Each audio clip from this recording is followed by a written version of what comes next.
there's a new chubby Yorkshireman taking over Panto in Halifax. Now Neil Hurst has moved on. He's not dead, he's just gone to Hull. But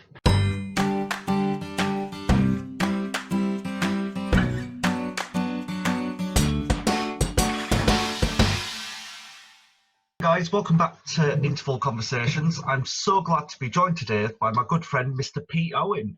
Now, over lockdown, you'll probably have seen him do several live streams. If you're from Halifax, he's the hostess with the mostest at Origin. So, Pete, how are you doing? I'm all right, Nathan. How are you, mate? It's good to be doing something and seeing a face during Lockdown 2.0. Oh, yes. Lockdown 2, Electric Boogaloo. Oh. So, Pete, I just hope that it doesn't follow the thing of films where 9 times out of 10 the sequel is never as good as the first one. oh, that's what we're all hoping. Pete, so obviously you work as the manager at Origin, but you're also a professional DJ, and you've had, when you sent me like your bio, I was like, wow, he has done a lot. And obviously you're telling me in the past all the stuff you've done. Yeah. But, so how did you first get into like the entertainment industry? How I first got into it, the truth in that is it was completely by accident. So when I first sort of turned 18, I knew I wanted to work in bars. I left my small town in North Wales looking for bright lights and bigger things to do. And I started working in a nightclub in Wigan, in good old Greater Manchester. And I used to, on a Sunday, do all the bottling up and getting the bar ready to open on a Sunday evening. And because I started on an early shift on a Sunday, I didn't want to go home. There was no point. There was no time in between. So I used to sit in the club, playing on the decks, playing with the music, playing about on the karaoke, singing, mixing a few tracks, just doing, you know, having a play about for a few hours every evening. And from there, the old general manager that I used to work for, Mr. Lee Sweetman, if you ever see this, all down to you, he sort of said, oh, we've got something coming up in a couple of weeks where one of the guys who works on the Ents team is away. He was covering at a different venue, and he was like, you're going to do it. And I was like, nah, can't do that. And that was my first thing, really. I did that first weekend, and that was my first foray into working in entertainment, really. That's how it all started. From there, many years ago, it's gone on leaps and bounds, really. Yeah, because you also worked at Beerkeller. And can you tell us about that? Because you had a host character, essentially, didn't you, for the parties? Yeah, I used to work the Beerkellers up and down the country. I used to work for the amazing Bavarian Stompers. So anybody, as you'll know, who's local, who's been to the Leeds Beerkeller, anybody who's been to the Bavarian nights at Dean Clough in Halifax, and anybody who knows the amazing Bavarian Stompers, they originate from Halifax.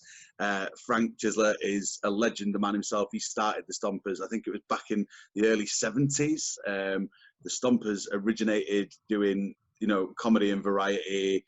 They appeared on, I think it was New Faces. I think they won New Faces at one point, Wheel Tappers and Shunters, going back to some classic sort of comedy variety acts. It all started there. And the legacy that came from that is Frank's show grew over the years. And, you know, there was, at one point, I think there was 50 entertainers that worked for the amazing Bavarian Stompers who provided the Beerkeller shows up and down the country at various sites. And I was lucky enough to be one of them, and was the front man for one of the bands. I did Manchester, Leeds, we did some stuff in Bradford, York.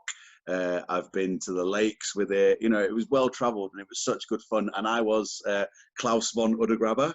That was my stage name when I worked for the Stompers. It was just such good fun to do. As you can imagine, a Bavarian umpire night, anybody who's seen anything of things like, you know, Oktoberfest and stuff like that, it was literally every week just doing stuff like that and travelling about and doing it.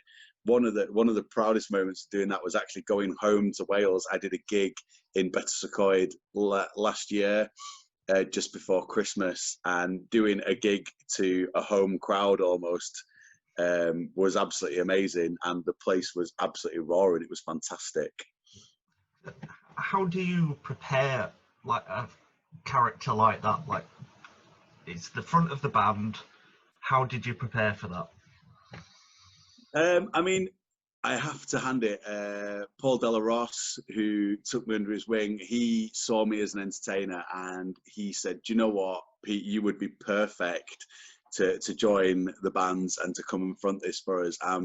Della, actually, I went to watch him perform himself in the Manchester Beerkeller, and I went and sort of watched the show and watched how he did it, and was absolutely mesmerised by how the show that starts off with quite a traditional Bavarian introduction and quickly descends into, the only way I can describe it is a night of organised chaos, which absolutely captivated me. And I just thought, I want to be a part of this. So I studied and trained with Della for, I think it was like a month and a half, 2 months, joining in on the shows with him and just watching him perform and just like trying to capture it.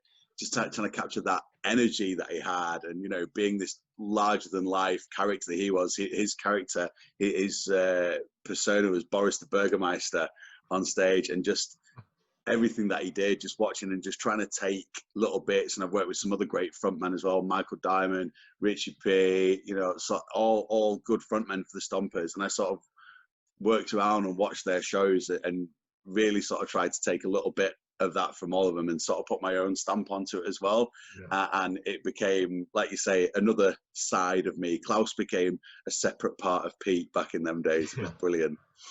Because weekly we can sort of see Klaus in your hosting style at Origin as well, because obviously you keep the energy up as much as you can, but you're also going around to a safe distance, by the way, if anyone's watching this. It's at a safe distance, masked up, but he's always trying to bring the energy up within everyone. So I guess Klaus sort of affects how you host now. I think with the like it goes with a lot of things that people who play a continual character or a long-standing role, I think elements of your actual personality become amplified in that. And I think Klaus is just one page, one chapter in a book that has been my continued career within working in entertainments and hosting and in the hospitality industry. And I like to think that Klaus is just an amplified sort of slant of my personality. And yeah, you're right. I think he is somebody and that he wants to see the good times roll as much as possible. And, you know, he's very much a going table to table kind of guy, making sure everyone's having a good time. And sort of doing that. It helps when you can walk around Origin with one of our fantastic Steins as well. Steins just pulls out Klaus's best bit of his personality, really. If we've got a Stein of beer in his hands, he's happier than anything. Yeah. So do you have any personal highlights from over the years of hosting, working in bars, being a DJ, all those sort of things? I think I could fill hours worth telling stories, but I mean, there's been some great things. I think just to put a caption, I've been involved in a number of amazing opportunities and great projects over the years. I've helped out with things like Pride Days. I'm a massive supporter of Prides. Like a couple of years ago, I was involved with a great lineup. We did Bradford Pride, and I was on the main stage there, DJing and hosting as well, helping with the guys at Bradford Pride. I've worked, you know, with some great bands, and I've, you know, things like worked in Trash in Bradford, and we brought Puddle of Mud over to play, and we flew them all the way from America. We hosted Battle of the Bands there. Personally DJing, I've been abroad, I've worked in Spain. I got to do a little bit of DJing when I was out traveling Southeast Asia the other year, and I think I've really tried to sort of make the most of wherever I've been, and I've really enjoyed it. As for specific highlights, I think it's something that I have to say that as a culmination of everything that I've done over the years, I just look back at every bit of it and think, especially now when we're at the stage where I feel for so many people who work in our industry who are unable to work at the moment, I think it is a time to sort of reflect and go, we've done so many amazing things, and eventually we will get back to that. And it's important to remember it, because it's sad at the moment, but I can look back and think of the stuff that I've done and think, you know, that was absolutely fantastic, and I want to be back there again, and we will be back there again. We just don't know when at the moment. Yeah, hopefully sooner than later. Yeah, absolutely. But over lockdown, you were providing entertainment for everyone, like I was with season 1 of this podcast. Now look at me, I'm on season 2. You were providing live streams of your DJ sets and game nights. So could you tell us about those? Yeah, I mean, again, for myself, somebody who's sort of thrived to live his life, and the only really way I know how to live my life is I get such an amount of pleasure and such a thrill from seeing people enjoy themselves and seeing people smiling and happy. It's literally what I live for. So when we were told, you know, you've got to stay at home, you can't go to work, you can't go and visit anybody. I mean, the first couple of weeks was really, really tough. And I was just sat at home going, what does somebody like me do when there's nothing available for me to do? And I remember putting the first live stream on, which was the brainchild of one too many afternoon beverages. Yeah. And that's how this started. Yeah, and it was literally just, I had my deck set up and I just put my phone on and just clicked to live, and it was very crudely done. It was just my phone sat on top of my speaker, and it was just a view like this of my face for 3 hours. But it was just a way of connecting with people and, you know, giving them a little bit of music. And a lot of people really took to it and were like, this is great. Can you play this song? Can you play that song? And it evolved from there. And I remember then sort of, it was literally like MacGyvered together, the first setup. Like the camera was a secondary mobile phone, gaffer taped to an extendable mop handle that was stuck to a dining room chair facing my decks. And you know, I went to Wilco's and bought a bulb that did disco light mode. And from there, throughout the first lockdown, it evolved. And I learned so much about broadcasting and about doing things differently, something that I'd never really looked into before. But I learned so much, and talking to other people who were doing live streams as well. And, you know, learning off them and swapping ideas and swapping, you know, little fixes for stuff to get things sounding and looking better was amazing. And by the end of lockdown, we'd achieved some great things. I want to mention a guy that I met. Sounds like a love story, doesn't it? A guy that I met during lockdown, which is Joshua Murphy, arcade DJ, who many of you who have come down to Origin since we reopened after the first lockdown will have had the pleasure of meeting or seeing him perform. Was a DJ that I admired online. Similar to me, he was doing lockdowns, and we had a really, really strange conversation where he messaged me and was like, I've been watching your live streams too much. I was just driving into town and swear that I saw you. And I was like, well, where was this? And he was like, driving into Halifax. And I was like, I live in Halifax. And he was like, I'm from Elland. And I was like, no way, we like live around the corner to each other. So once lockdown was done, obviously we kept in touch during lockdown, and we met up and formed a great friendship. And now we're sort of moving on to lockdown 2.0 with the great stuff that we achieved. At the end of the first lockdown, we organized a 24-hour DJ marathon that a lot of the guys that watched my streams will have seen, where myself and Arcade between us, we got the great use of a fantastic venue, Lane 7 in Sheffield. Massive shout out to them guys who donated us their venue for 24 hours. And Alex was great with us, and he said, yeah, you can come down and do this. And the amount of equipment that was needed was quite a shock, and we put it all together, but it looked fantastic, sounded great. All the people that were involved in that, you know, it wasn't just me and Josh. There was Alex for giving us the venue, Lane 7, Fat Hippo fed us while we were there during our charity effort. There was all the guys who did all the visuals for us. We had Cat on Sax came down and did a live saxophone set for us while we were DJing as well.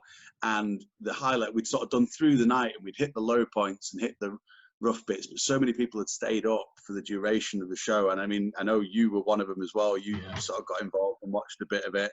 And but we got to the morning, and I remember doing like the morning sort of what we did, the breakfast show as such, and we were just chatting about songs that reminded us of stuff from years ago. And I was talking about Funhouse and how I used to love Funhouse when I was younger. And Pat Sharp is somebody that I've actually, like, we had him as a PA at a club where I DJ'd at years ago in North Wales. And I was like, yeah, Pat Sharp, I met him once, really, really nice guy. And then there was a lady who was watching in the comments and watching the live stream. She tagged Pat Sharp in the live stream video. And 5 minutes later, Pat Sharp himself actually popped up and was like, what you guys are doing, this is amazing, fantastic job, stream looks fantastic. I'm just running off to do my radio show myself, but just wanted to stop by and say hello because I know you'd mentioned me. And I was like, that is amazing. But like, we clipped down the 24 hours into like a highlights reel, and there's just one section on that got slow-mo, and it's just me going, Pat Sharp's here. And it was like, it was good that it spread far enough that people like him saw it and got tagged in it, and you know, it was good enough to take 5 minutes out of his day and come and do it. But it was a great event to come out of lockdown version 1, and we actually raised, I think it was something like nearly £1,700 between the two of us for our chosen charities. So it was Yorkshire Air Ambulance and Calm as well that we were collecting for, and I think they got just over £850 each, I think it was. So that was pretty cool, and it was a good thing. It was really positive. Yeah, because an event like that, you stormed ahead on some of these questions. I was going to ask about the live stream. So with a live stream like that, obviously you've got so much equipment, but the amount of songs you must have to play, how much preparation goes into a night like that? Or a standard DJ night even? I mean, a lot of DJs kind of have a bank of music. Like my music collection, I have got my master hard drive that I have had since 2008. Oh, wow. I mean, there's various backups of it, but it's what's known as the Chronicle, and it's always been there. And it's got everything. It's literally got every bit of music that I've ever collected over the years. There's some stuff on there that I believe is actually irreplaceable.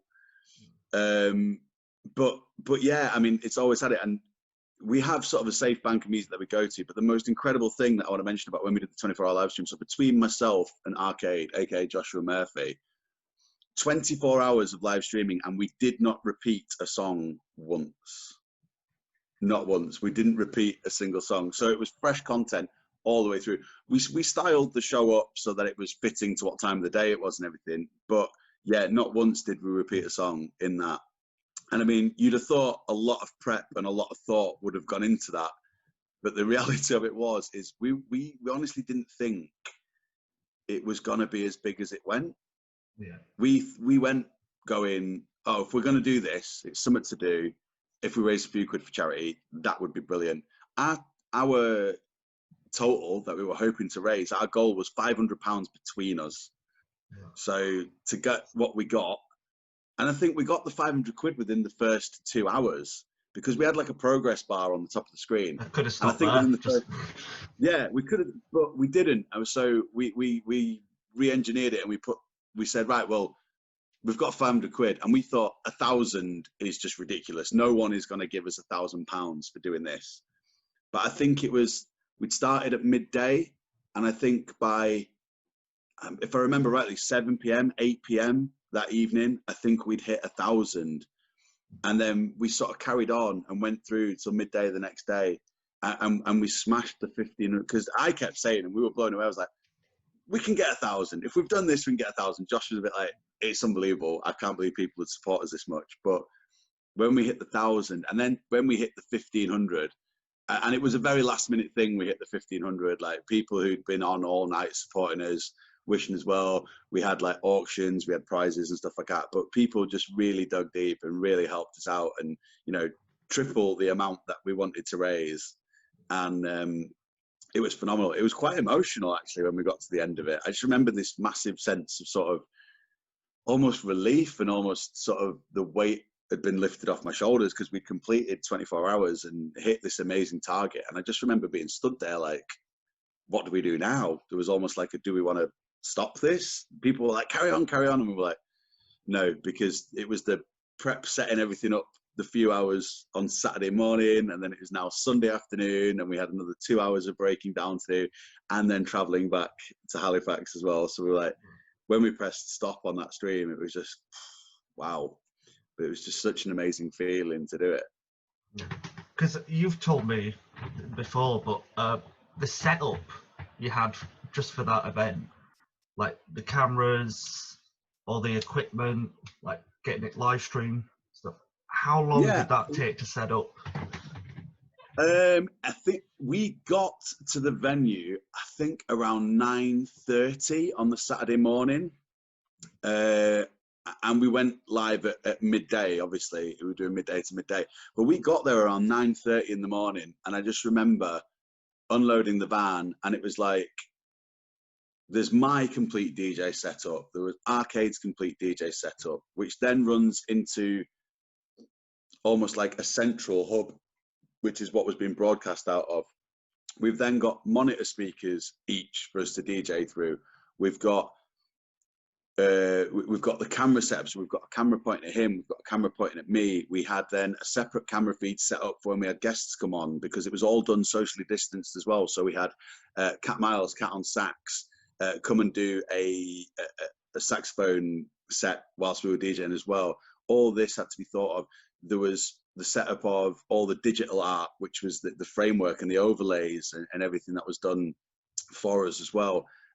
By Jake, and it was fantastic. And then, but the hours of setting up and testing it and making sure it was all right, because we'd never actually done this before. We had this great idea, and we knew individually how to live stream our separate sets, but to do it together and to put all this into one production, it was done on the day. It was literally everything. Nothing was tested. This was, because of social distancing at the time, this was done on the day, and that was it. You know, those of you who know me know I've got pretty grey hair, but a few more were sprouted that day, that's for sure. But yeah, and there was the big TV that was put in between us so that we could see the comments of people's well wishes as they were coming through, and their pledges and stuff like that. You couldn't really see. I'm sure I've got some pictures somewhere, but what you saw was literally just us in front of our DJ gear. But the back office side of it, as we called it, was pretty huge as well. Took up a fair chunk of floor space.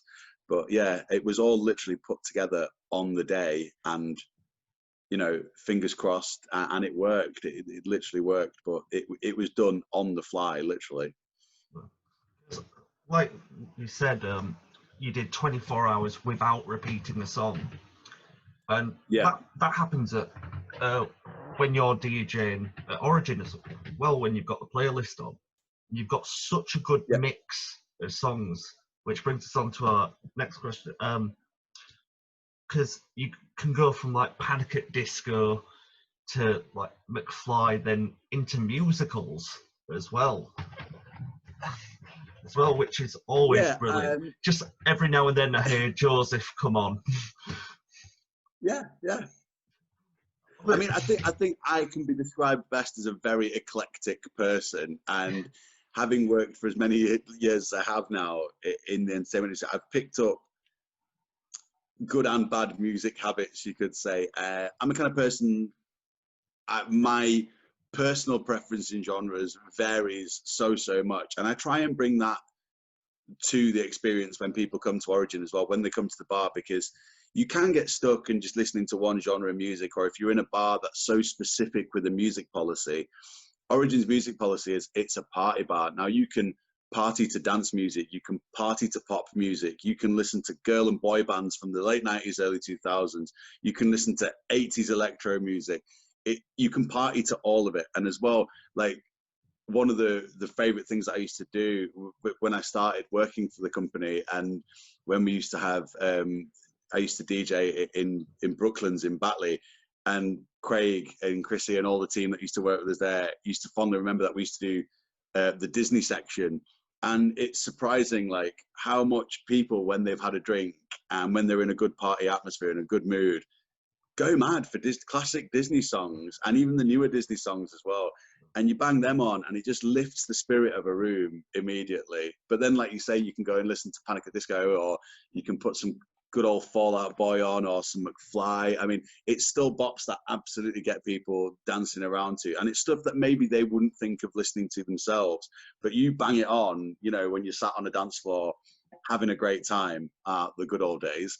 But yeah, I mean, people absolutely love it, and I think there's just an element of no matter what genre you're playing at the time, if it's feel good, people will go for it as long as they know it. And that's what I constantly try and bring. It's bringing that feel good factor to all the sets and to all the playlists that I build. Obviously, things have been a little bit different since we came out of lockdown within the club and within the bar industry, where, you know, at first we couldn't have DJs. So I used what knowledge I had to build playlists together now to time them so that the night flows without me having to actually physically be behind a DJ box was something that I had to put some thought into. And you kind of have to sit there and think, right, we're going to start with this, warm people up. Obviously, nobody can get up and sing and dance at the moment, but you can sit in your chair, you can still have a good feeling, you can still connect to the music. And in that turn, it still brings a whole venue together in unison, because the atmosphere in there is still something that needs to be looked after. And I think that's something that we worked really, really hard to create within the Origin brand when we did come back after lockdown as well. Like I said, I just love, like we were saying, the Disney stuff, the Fall Out Boy, the Panic at Disney, then just musicals come on, which, and I think we need more Back to the Future in that playlist. There's only so many times we can listen to Joseph. Yeah. I mean, Joseph, incidentally, the reason that one I absolutely love, and that one does get put into the sing-along sets, is Joseph was actually the first bit of theatre that I ever got to watch live.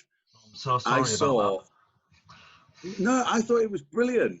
I saw Joseph at the Winter Gardens in Blackpool, and Philip Schofield was playing Joseph. And I was about 8 years old, I think, when I saw that. And it was magical. I thought it was brilliant. I've seen it live a few times, but like I said, one of the last shows I saw before lockdown unfortunately happened, literally the week before, was the show you also saw in Manchester. Yeah. Which was Back to the Future. How incredible was that? Let's just talk musicals now. As somebody who grew up and was so impressionable to the great 80s movies, the iconic movies of the time, which have now become cult movies, Back to the Future was one of my favorites. And to see that transferred on stage, and I've always had this sort of skepticism about things being turned into different genres to that, but the promo that led up to that show really gave you a sense of how all out they were going for it. You know, when they were doing the stuff where the Doc and the DeLorean was in, you know, different places in the UK, and they put so much thought into the promo of it and leaking little bits at a time to sort of just whet your appetite towards it. But the show was visually fantastic, and I think the way they reworked some of the key music that was in the films to turn it into the songs in the show was absolutely brilliant. The last time I saw it, it was literally the week before lockdown, and it was the final preview, the show, and I had Alan Silvestri sat in front of me, who composed all the music for the film as well as the show. And we had a show stop during the incredible going back sequence, where it's the clock tower. So we had a show stop there because the projection got stuck in between transitions. As soon as it stopped, Alan Silvestri just went, "Oh, fuck." I was just like, ooh. That was just brilliant. But one musical you tend to talk about a lot as well is Wicked as well. Was it? That's because that's my favourite. Yeah. Was it Louise Dearman you got to interview or host an event with her? We saw her at Manchester. Yeah, she did a night at Manchester Beerkeller. She did. It was a thing through a society in Manchester, and she was at the Manchester Beerkeller. Absolutely fantastic. I saw it was Louise Dearman. The first time I went to see Wicked, it was Louise Dearman and Rachel Tucker, who were on as Glinda and Elphaba. And yeah, I don't know why that one struck a chord with me so much, but Wicked is like, I've been to see it so many times since then, and it just seems to be a go-to. I just really like it. It just sort of strikes a chord with me. I don't know why. I just really, really enjoy it. Well, we'll have to have a theatre night when stuff gets back to normal. Yeah, whenever that may be, but yeah, definitely. Yeah. Hopefully Panto season, because there's a few going on now. But Yeah, I mean, it's still going on. Hopefully, Christmas, fingers crossed, yeah, we'll still yeah. get some amount of shows put out this year. It'd be good. I mean, you're in one this year, aren't you? We'll give you a shameless It plug as well. oh, me in a show? Yeah, yes. That's in January. I'm playing Mr. Smee in Peter Pan. Yeah. Nice. Nice. So yeah, there's a new chubby Yorkshireman taking over Panto in Halifax. Now Neil Hurst has moved on. He's not dead. He's just gone to Hull. But yeah, Both a sad, sorry event. yeah. It's where I got my degree. Now look at me. But yes, I'll be playing Mr. Smee. It'll be my first panto in 3 years that I've been on I will stage for. definitely be coming and watching that. Yeah. So the last one I did, it was an adult panto that I wrote. It got taken on a small All right. tour. I was the Sheriff of Nottingham in Robin Hood. So I wrote that straight out of uni. So yeah, it was before I even graduated. I got the job writing it. And they said, "Oh yeah, we're taking it on tour." I was like, "Yes, bring that money in." But have you ever been to an adult panto at all? I can't say I've ever physically been to an adult panto, no. That sort of audience is brilliant but terrifying. Like, so, because obviously I was dressed all in black, I had like these tight fake leather like leggings, this thick heavy cloak that was like bedazzled stuff, and this like giant encrusted codpiece with a jewel at the end. I'll send you a picture of it. That almost sounds like the very revealing outfit that everybody saw me in just gone for the Halloween event at Origin in Halifax. Oh, it was winking at me, but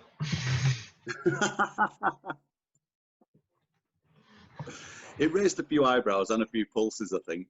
yeah, no, I didn't know how to feel. With your hands normally. Yeah, yeah. It was tricky, but I managed it. But you managed it. Yeah. Anyway, moving on from that, otherwise we'll be here all day talking about body parts. I've just got one last question for you. Okay.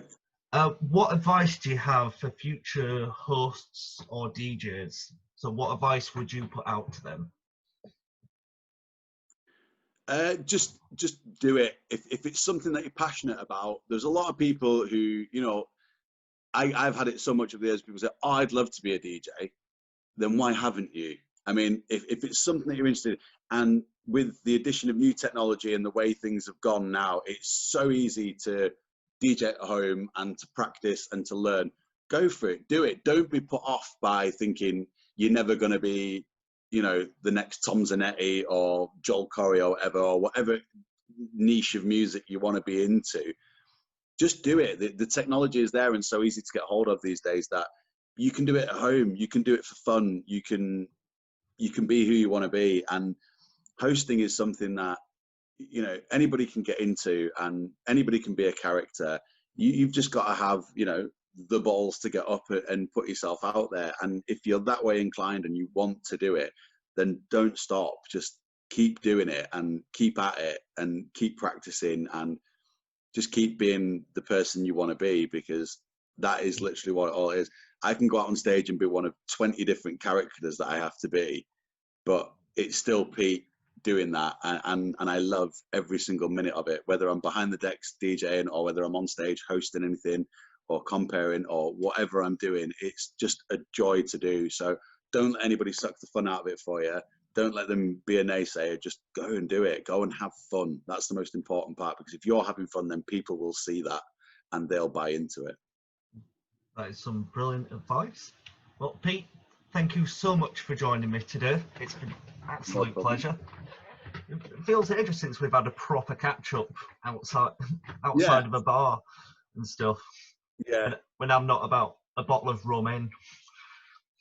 Yeah, yeah. I mean, that's how we should have done this. Maybe we should have set up the room whilst we were doing this interview, and it would have been like a normal conversation between us. Yeah.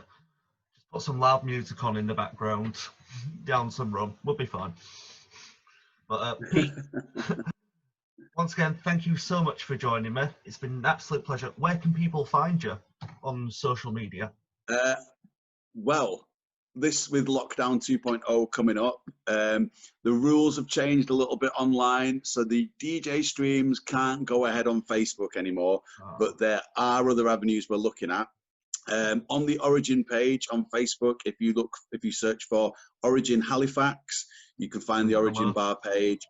Yeah, and what we are doing is we normally host our quiz nights on a Thursday night. We will be doing an online quiz night on Thursday. I'm working out the finer details of it this week. So Thursday nights I will be doing that. There will be some other streaming stuff going on as well, details of which can be found on the Origin Halifax page, or you can search out my personal page, which is DJ Pete O, if we put the link in there. And I will be doing some various bits of streaming online on various different bits of social media, maybe not all on Facebook, but there will be some stuff going on online. And if the lockdown version 1 is anything to go by, they're quite fun to get involved with. So get your speaker ready, get yourself a drink. If you're going to be sat at home and if you're going to be locked down, then we're going to make it fun for people as much as we can. Yeah, that's absolutely brilliant. So everyone get on that. And Pete, I will hopefully see you within the next couple of few weeks, because I don't want to be locked in this room all the time. Yeah, we'll catch up with each other soon, mate. Yeah. But thank you so much for joining me, and thank you guys for tuning in to another episode of Interval Conversations.